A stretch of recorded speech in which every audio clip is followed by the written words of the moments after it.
오늘은 특별히 건강한 인생, 아름다운 삶의 설계라는 그러한 제목으로 여러분에게 말씀을 좀 나누기를 소망합니다.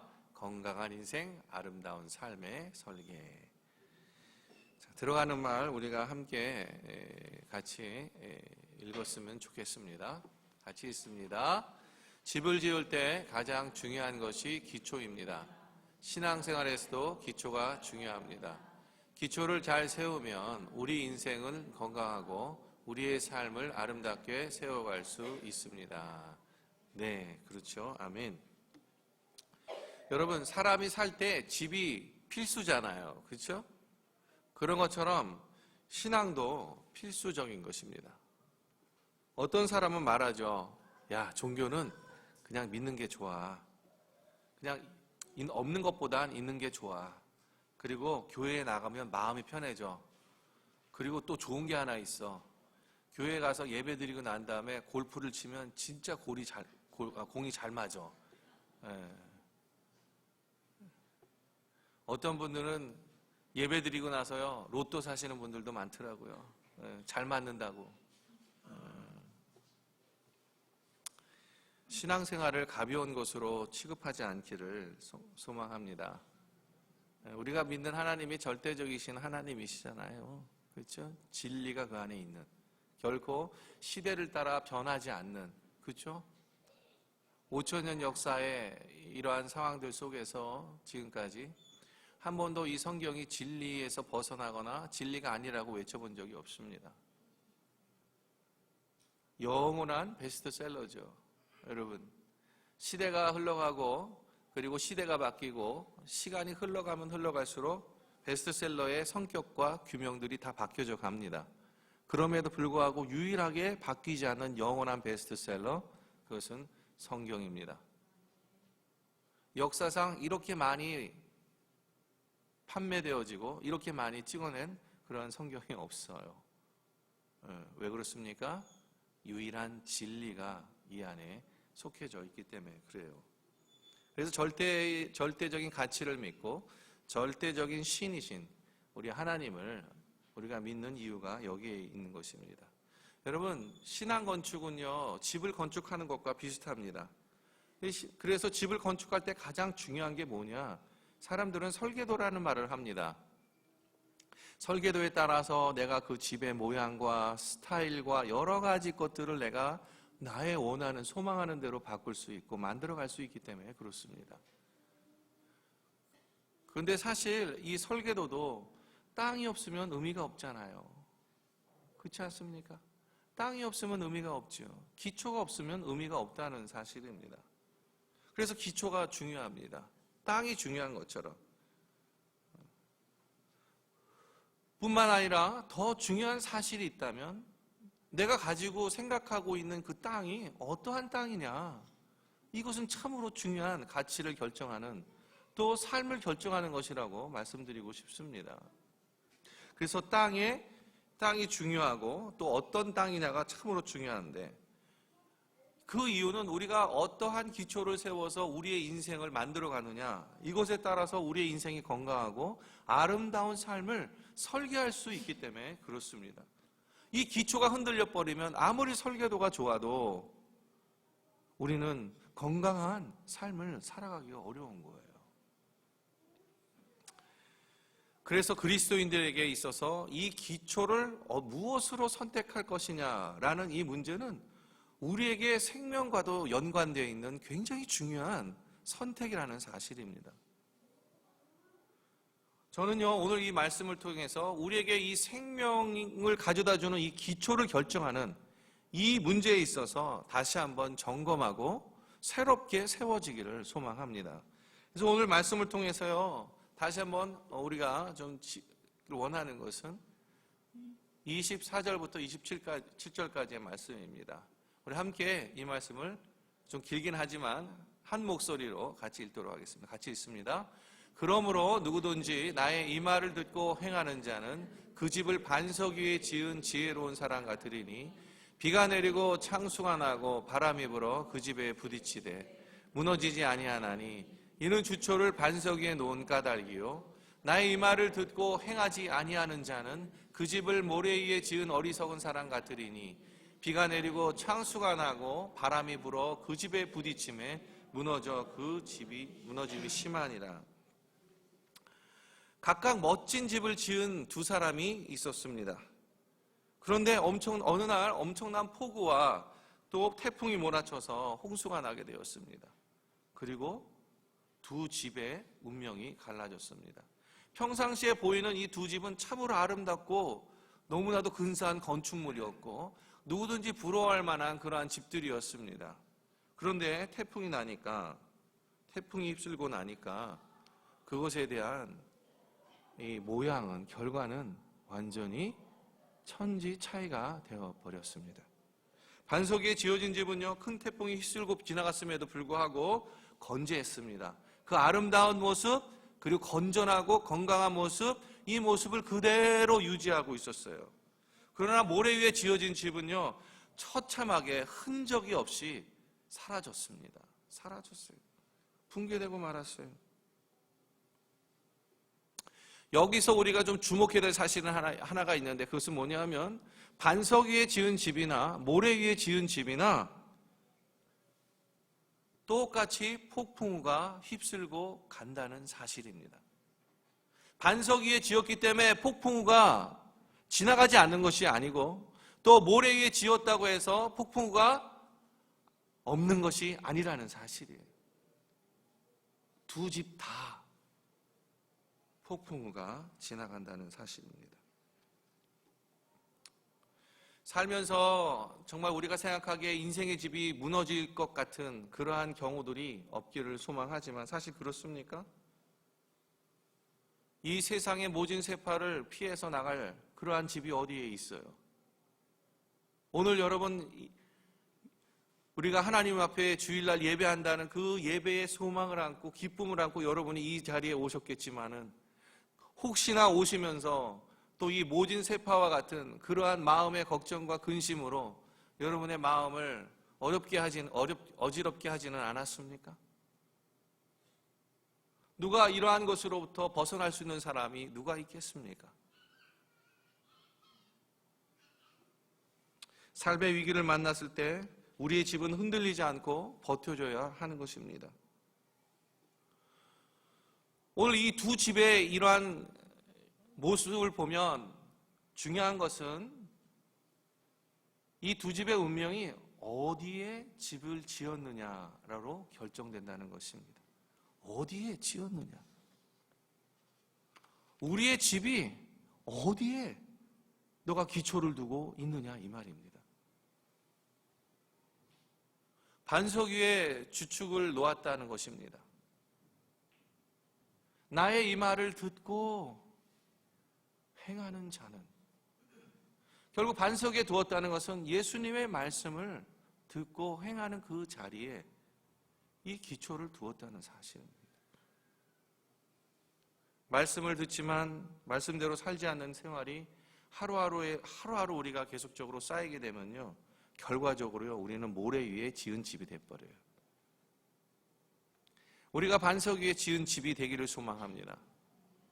우리가 주님의 말씀, 그 복음의 말씀을 듣고 행하는 자가 되는 그 집 위에 기초가 세워지기를 소망합니다. 대부분의 많은 사람들이, 특별히 그리스도인들이, 많은 사람들이 가고 있는 그 쉬운 길, 그리고 넓은 길, 편한 길을 선택합니다. 그냥 이렇게 살아봤을 때 남들과 비교해서 평균보다 못한 거는 좀 싫고, 그렇다고 막 뛰어나서 앞서 나가는 것은 좀 왠지 마음에 부담스럽고, 그렇죠? 남들에 비해서 내가 뒤처지는 것 같으면 좀 싫고, 그리고 남들보다 뛰어나게 더 잘하고 싶은데 내 마음에 부담이 되는 것이 사실입니다. 그래서 그런지 모르겠어요. 홀로 자신의 믿음을 가지고 하나님 앞에 서서 살아가는 것이 참 불편합니다, 생각보다. 그렇지 않습니까? 우리가 늘 일상 속에서 경험하는 것들 중에 하나예요. 믿음을 세우고 믿음 안에서 살아가려고 할 때 참 불편해요. 남들의 시선이 참 불편하고 남들이 어떻게 생각할까가 참으로 불편하고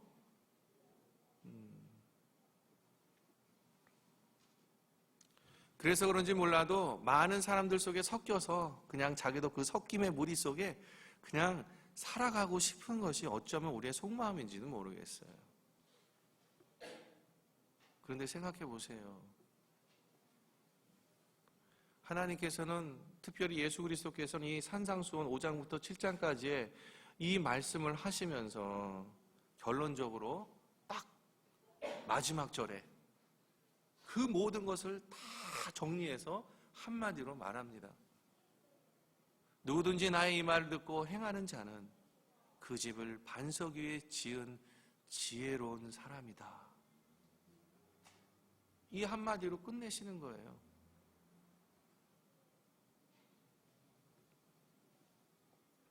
세상의 패러다임으로 볼 때요, 이렇게 사는 삶은요 굉장히 어렵고 어리석은 것 같고, 심지어는 아무 힘이 없는 사람이 그냥 내가 아무것도 할 수 없으니까 내가 믿음으로 한번 그거나 한번 붙잡아 보자, 이렇게 평가하는 세상의 패러다임 속에 우리가 있습니다. 마치 무능력한 크리스찬. 여러분, 우리 스스로는 어떤 생각을 갖고 계십니까? 우리도 그런 세상의 패러다임 속에서 우리조차도 그러한 믿음 속에서 우리를 생각하고 계십니까?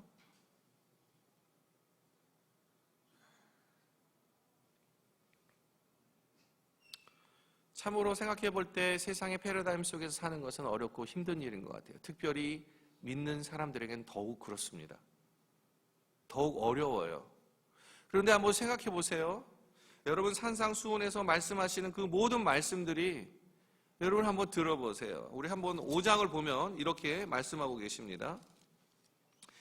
가난한 자는 복이 있나니 천국이 그들의 것이며, 애통하는 자는 복이 있나니 그들이 위로를 받을 것이요, 온유한 자는 복이 있나니 그들이 땅을 기업으로 받을 것이다. 쭉 말씀을 하시면서 그렇게 말해요. 야, 내가 너희는 절대 사람들을 비판하거나 판단하지 말아라. 간음하지 말아라. 맹세하지 말아라. 원수를 사랑하라. 이렇게 말합니다. 그리고 너에게 꾸고자 하는 자에게 거절하지 말고, 그렇죠? 그리고 너에게 왼뺨을 대면 오른뺨도 대고, 오리를 가라면 심리를 가지고. 여러분, 이 말씀이 참 좋지요. 얼마나 좋아요. 야, 진짜 이거를 통해서 하나님이, 예수님이 우리에게 행복한 삶, 하늘나라의 삶을 살 수 있다고 말씀하시는구나. 우리 이렇게 듣지만, 그러나 여러분, 이 말씀이 그렇게 듣기에 좋으십니까? 저는 그렇다고 생각하지 않습니다. 특별히 이 말씀을 가지고 살려고 하는 사람에게는 이 말씀은 거북합니다. 듣기가 어려운 것입니다. 쉽지가 않아요.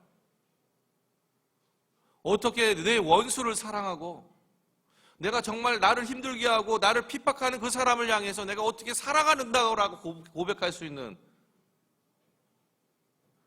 그것을 실제적으로 그렇게 살고자 하는 사람에게는 너무나 쉽지 않은 일들입니다.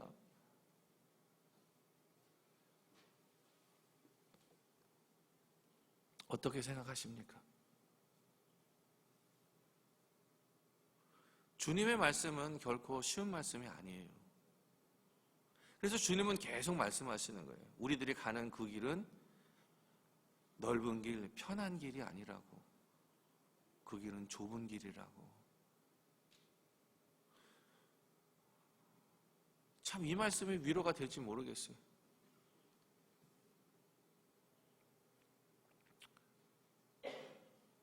어떤 면에서 주님이 말씀하신 삶을 우리가 살 수 있습니까?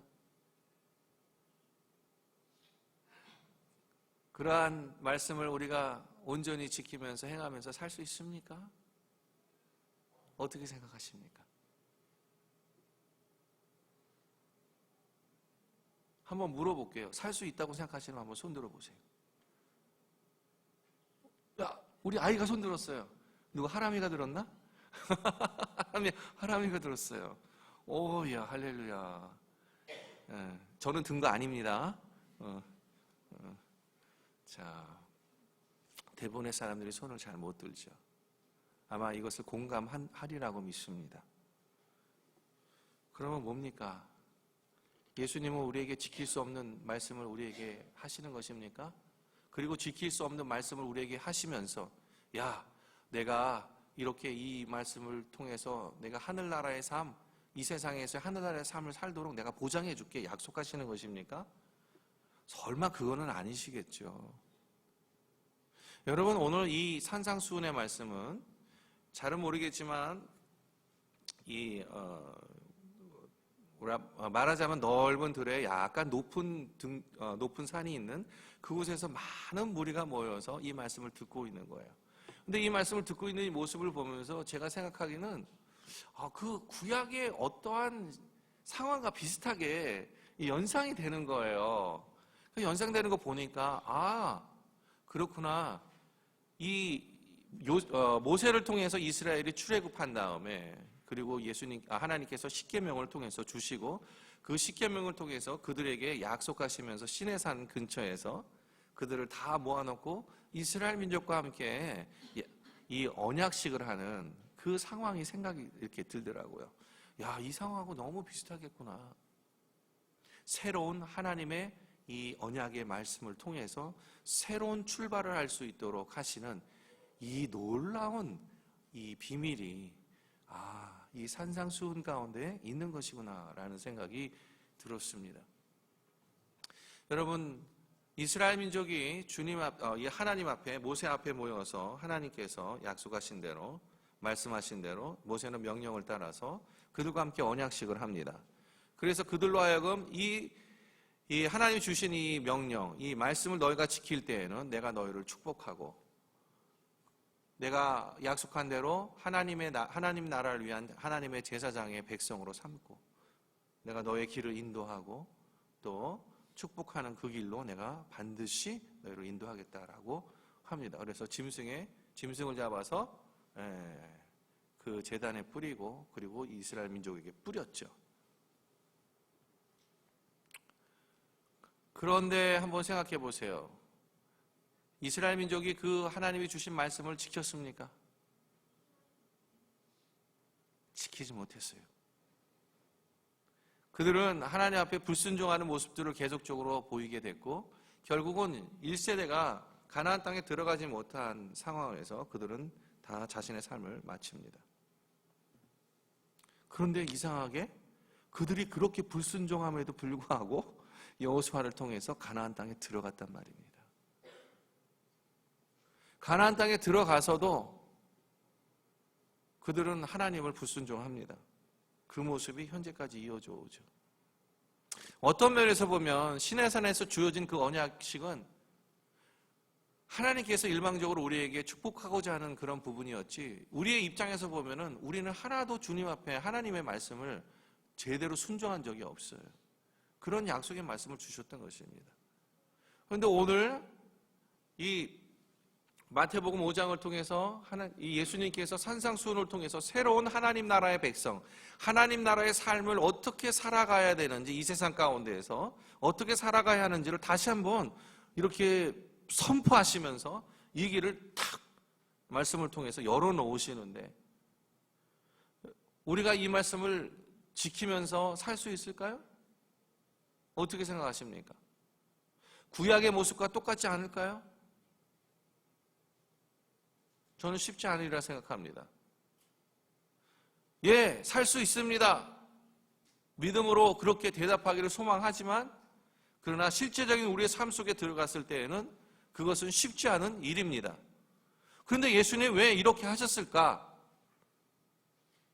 분명히 구약의 백성과 이스라엘 백성과 이 예수님 이후의 백성들이 다른 상황들이 있어요.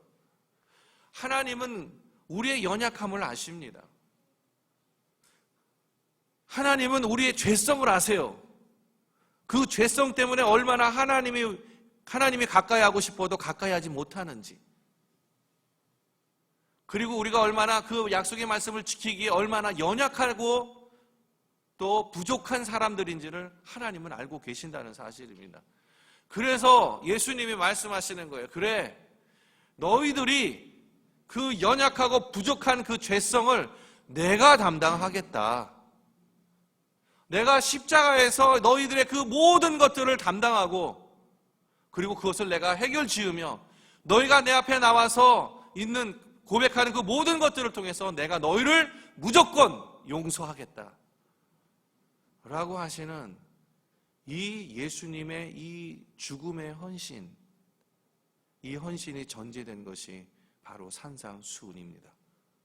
그러지 않고는 이 산상수훈을 우리가 지킬 수가 없어요. 똑같이. 그래서 말씀이 그러잖아요. 너희가 그리스도 예수의 보혈로 말미암아 구원받은 너희가 그 양심이 어찌하여 너희의 그 부족한 그 양심으로부터 하나님 앞에 나아가는 데 있어서 깨끗함을 얻지 못하겠냐고, 그렇게 말씀하고 계시는 거예요. 그래서 우리가 부족하지만, 연약하지만, 또 죄를 지은 상황 속에서도 우리가 주님 앞에 나아가는 그것을 붙잡는 거, 주님이 우리에게 약속하신 무조건 용서하시겠다고 하시는 그 약속의 말씀이 우리를 이 산상수훈의 삶을 살아가도록 하는 기초가 된다는 것입니다. 여러분, 그것이 복음이에요. 예수님이 우리를 구원하신 그 모든 부분의 행위들, 모든 부분의 사실과 진리들이 복음입니다. 그래서 우리에게 산 소망이 되신 거예요. 그래서 우리에겐 미래가 있고 소망이 있는 것입니다. 어떠한 상황에 있을지라도.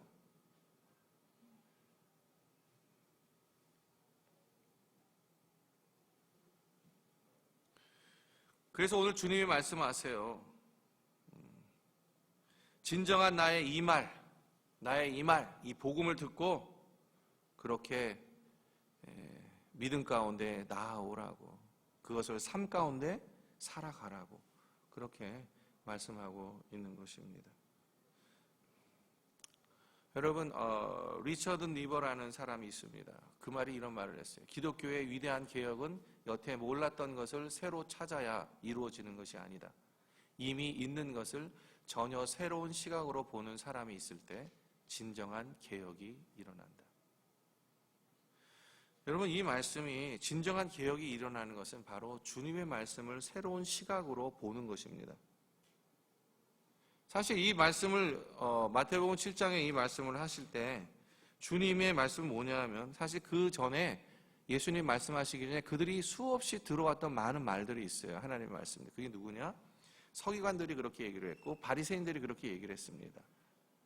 그런데 그들을 향해서 예수님이 하시는 말씀이 뭐냐면, 그들의 외식을 너희는 담지 말라고. 그래서 예수님이 어떠한 의미로 이 말씀을 하시는 거냐면, 너희는 지금까지 그렇게 들었고 그런 식으로 배우지 않았느냐? 그러나 나는 너희에게 말한다. 이것이 예수님께서 복음을 선포하실 때 사용하셨던 그러한 말씀의 방법입니다.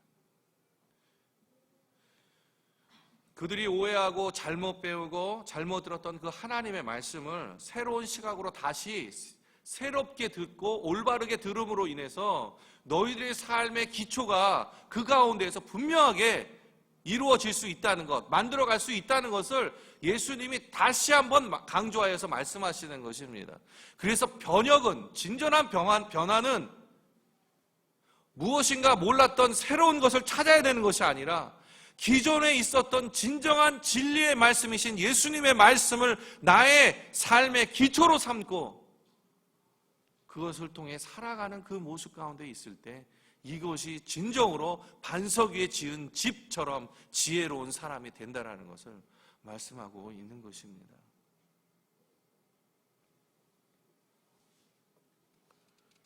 자, 예수님의 복음의 말씀이 우리의 삶의 기준이 될 때 좋은 기초를 우리에게 마련해 줍니다.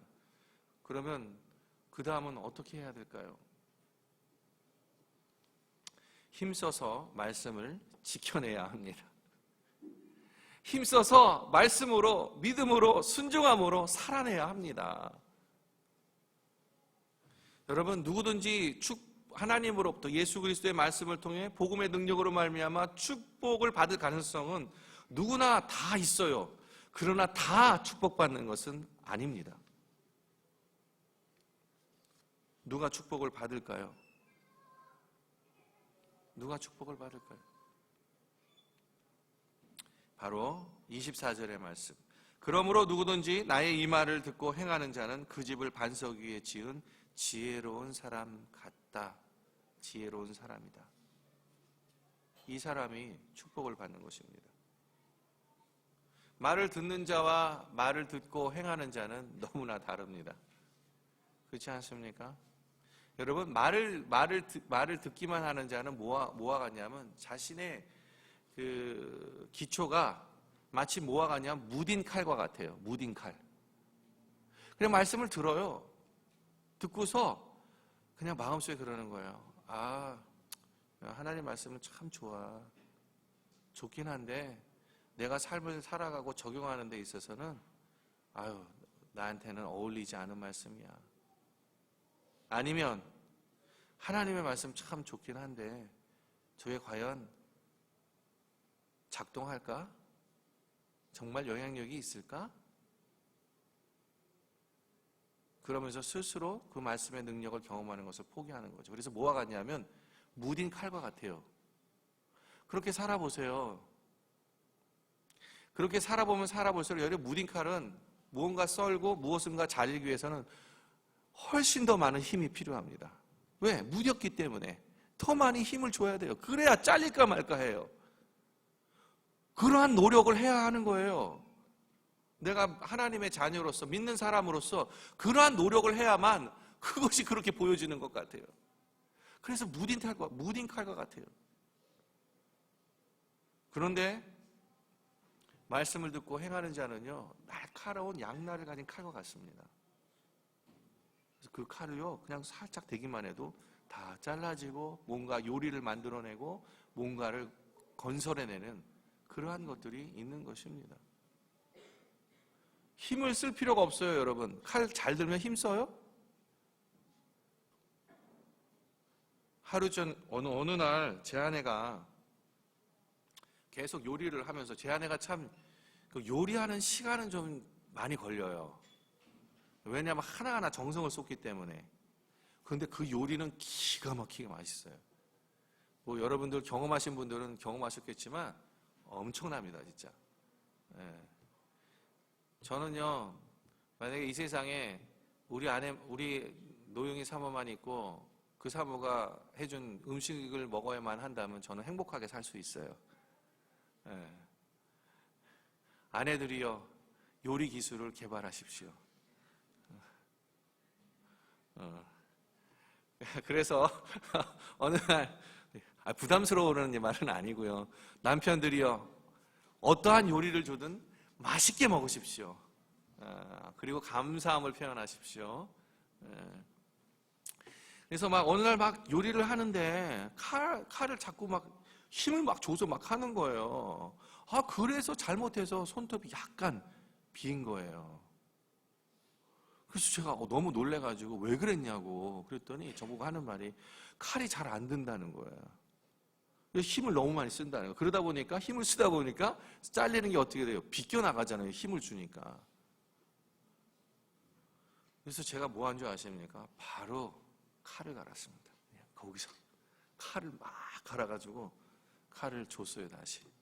그러더니 한번 쑥 하더니 왜 이렇게 잘 잘려? 이러는 거죠, 저보고. 갈았으니까 그렇지.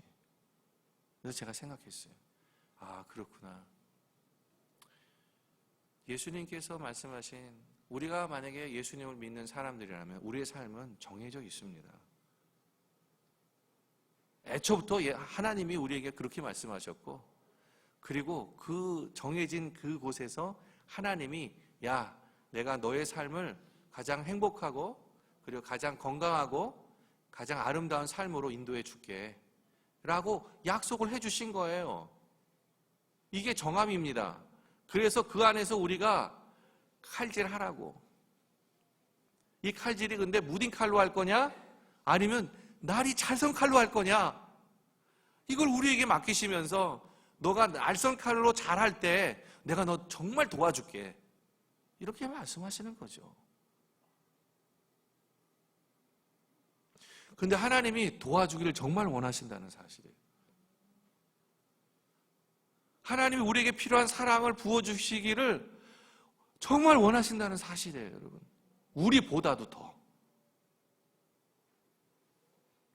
그래서 하나님 앞에 뭔가 어려운 일들 당하시는 일들이 혹시 있으십니까?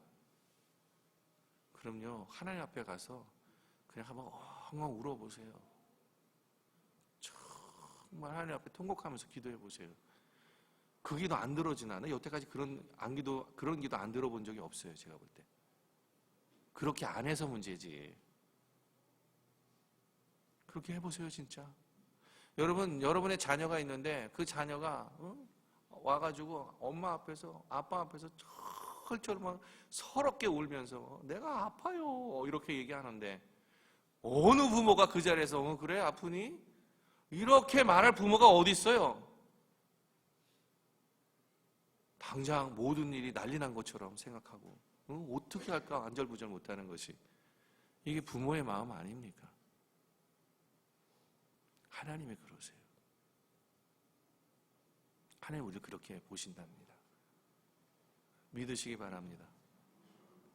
하나님 앞에 정말 간당간당한 믿음으로 살지 마시고, 무딘 칼로 또는 무딘 도끼로 나무를 찍는 것처럼 그렇게 힘들고 더 많은 애를 써야 되는, 땀을 흘려야 하는 그런 삶을 사지 마시고, 정말 하나님 앞에 잘 든 칼이 되어서 하나님이 언제든지 도와주시고 사랑으로 충만케 하시고 말씀의 능력을 통해서 우리의 삶을 아름답게 건강하게 세워가시는 것들을 우리가 우리의 삶 속에서 경험하는 모든 분들이 되기를 소망합니다. 그래서 말씀을 살아내야 돼요. 여러분, 사실 아까 전에도 말씀드렸지만 이 주님이 우리에게 주신 말씀이, 이 말씀을 들고 사는 사람에게는 결코 쉽지 않은 말씀입니다. 어려운 말씀이에요. 그래서 좁은 길이에요. 남들이 가지 않는, 편안하지 않는 어려운 길입니다. 근데 여러분, 우리가 갈 수 있는 것은 성령 하나님이 우리와 함께 하시기 때문에 그렇습니다. 우리는 갈 수 없지만 성령 하나님이 우리와 함께 하셔서 그 성령 하나님이 우리도 모르고 우리도 알지 못하는 그 길, 그 계획, 그 생각, 그 모든 것으로부터 하나님의 뜻을 알고 교통하심으로 인해서 우리의 길을 지도해 주시고 감당할 만한 힘들을 주시고 때를 따라 돕는 은혜를 주시고 그렇게 하시는 것입니다.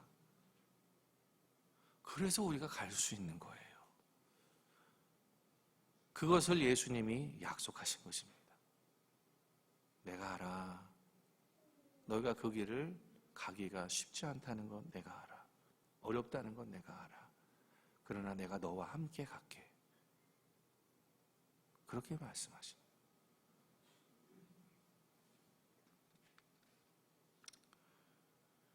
위기의 순간에 하나님이 큰 우산이 되어주시고요, 착실히 다져놓은 믿음으로 우리를 이끌어 가실 때 우리는 넉넉히 승리하는 삶을 살아갑니다. 좀 더 정신 차리고요, 우리가 조금 더 정신 차리면서 또 하나님 앞에 나와 믿음 가운데 우리가 함께 살 때 하나님께서는 우리에게 정말 건강하고 아름다운 삶으로 인도해 주시리라 믿습니다.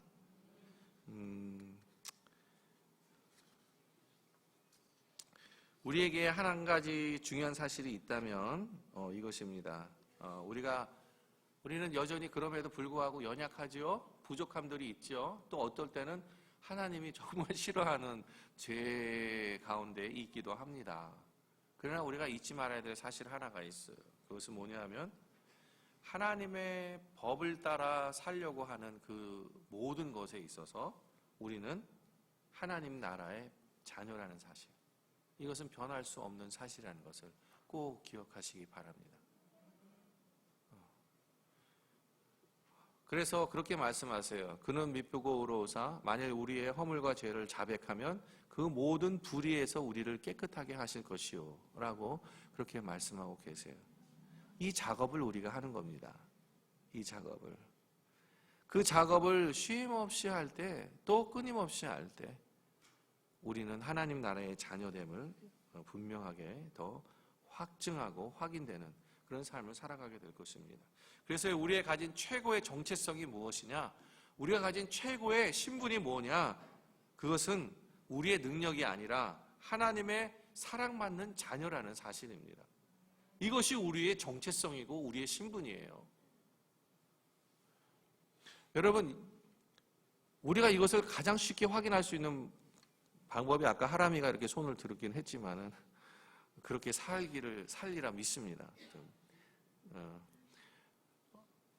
애가 둘이 어느 날 제가 좀 이런 거 많이 경험하는데 둘이 막 서로 이렇게 남자애들끼리 뭐 싸우는 거예요. 네? 막 싸우는데 이 꼬마애가 뭘 알겠어요. 그러면서 막 싸우다가 나중에 하는 말이 있어. 으씨, 우리 아버지가 이렇게 얘기했어. 딱 그러니까 걔가 그 말을 듣고 있던 애가 한참 동안 아무 말을 못합니다. 그러다가 또 그 아이가 반대로 또 얘기해. 아니야, 우리 아버지가 이렇게 얘기했어. 딱 이렇게 얘기하는 거예요. 무슨 말씀을 드리려고 하냐면, 아이들은 만약에 아이들이 부모 앞에서 당당하지 않다면 어떻겠어요? 그 아이의 당당함은 부모로부터 나오는 겁니다. 그렇지 않겠어요? 그러니까 우리도 하나님의 자녀된 우리도 당당함이 있어야 된다는 것입니다. 당당함이 우리 가운데 있어야 되는 것이에요. 그래서 당당하십시오. 우리 하나님의 자녀입니다. 당당하세요. 앞뒤에 계신 분에 인사 한번 하세요. 당당하십시오. 우리 하나님의 자녀입니다. 어떻게 살아야 되냐? 우리가 이 사실을 계속 확신하고 기억하면서 우리 스스로에게 계속 알려주는 거예요. 나는 하나님의 사랑받는 자녀다. 나는 예수님께 속한 자녀야. 이 사실을 계속적으로 상기시키고 계속 되뇌이면서 우리가 그것을 우리의 삶을 살아가야 한다는 이유입니다. 그렇게 될 때 우리는 뭐가 돼요? 하나님 우리 아버지신 것처럼 우리는 당당하게 우리의 삶을 하나님 안에서 살아갈 수 있는 것입니다. 자, 말씀을 맺겠습니다. 우리 함께 이 말씀 읽었으면 좋겠습니다. 같이 읽습니다. 말씀이신 예수 그리스도의 터 위에 인생을 세워 나가십시오. 이것이 건강하고 좋은 인생을 만들어 갑니다.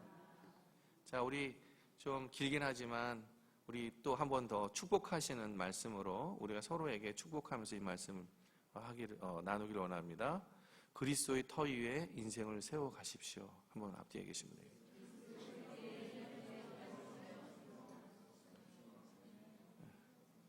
건강하고 좋은 인생이 여기에 있습니다. 다시 한번 나누세요. 오늘 주님이 우리에게 묻고 계십니다.